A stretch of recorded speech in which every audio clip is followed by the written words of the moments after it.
કથિત ડાયરા કલાકાર દેવાયત ખબરને લઈને ફરી મોટા સમાચાર સામે આવ્યા છે.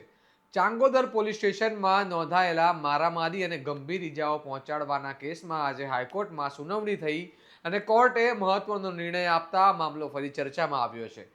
વિગતે વાત કરીએ સમગ્ર મામલા વિશે આ અહેવાલમાં.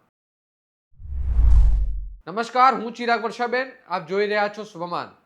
ગુજરાતમાં ડાયરા કલાકાર તરીકે જાણીતા દેવાયત ખબર અવારનવાર વિવાદોમાં જોવા મળ્યા છે અને તેમના નિવેદનો તથા બનાવો ઘણીવાર સોશિયલ મીડિયામાં ચર્ચાનો વિષય બનતા રહ્યા છે.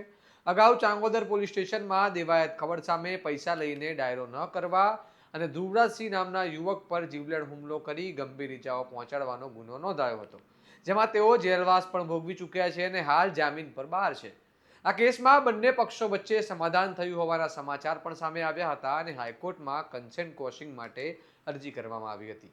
પરંતુ અગાઉની સુનાવણી દરમિયાન કોર્ટે ગંભીર કલમ 307ના ગુનામાં કેસ રદ કરવાની માંગણી પર કડક વલણ અપનાવ્યું હતું અને આરોપીના અગાઉના ગુનાહિત ઇતિહાસોનો પણ ઉલ્લેખ કરી કડક ટિપ્પણી કરી હતી, જે મામલે પણ ભારે ચર્ચામાં રહ્યો હતો. આજની સુનાવણી દરમિયાન હાઈકોર્ટે તપાસ અધિકારી પાસેથી વિગતવાર રિપોર્ટ માંગ્યો છે અને તપાસની પ્રક્રિયા તથા અન્ય બાબતોને ધ્યાનમાં રાખીને દેવાયત ખબરને અગાઉ મળેલી વચગાળાની રાહતને લંબાવી છે.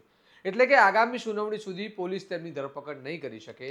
આ કેસની આગામી સુનાવણી 23 ફેબ્રુઆરીએ નક્કી કરવામાં આવી છે અને તે દિવસે કોર્ટ શું નિર્ણય આપે છે તેના પર સૌની નજર રહેશે. આ સમગ્ર મામલે ફરી એક વખત ચર્ચાનો વિષય બન્યો છે, કારણ કે એક તરફ ગંભીર કલમો લાગેલી છે અને બીજી તરફ સમાધાન તથા કાનૂની પ્રક્રિયા ચાલી રહી છે. કાયદાની નજરે કોઈ વ્યક્તિ કેટલી પણ લોકપ્રિય હોય છતાં અંતે પુરાવા અને કાનૂની દલીલો જ મહત્વ ધરાવે છે. હવે જોવાનું રહ્યું કે આગામી તારીખમાં દેવાયત ખબર ચકલું બને છે કે પછી બાજ બનીને ઉડવા માટે સ્વતંત્ર રહે છે.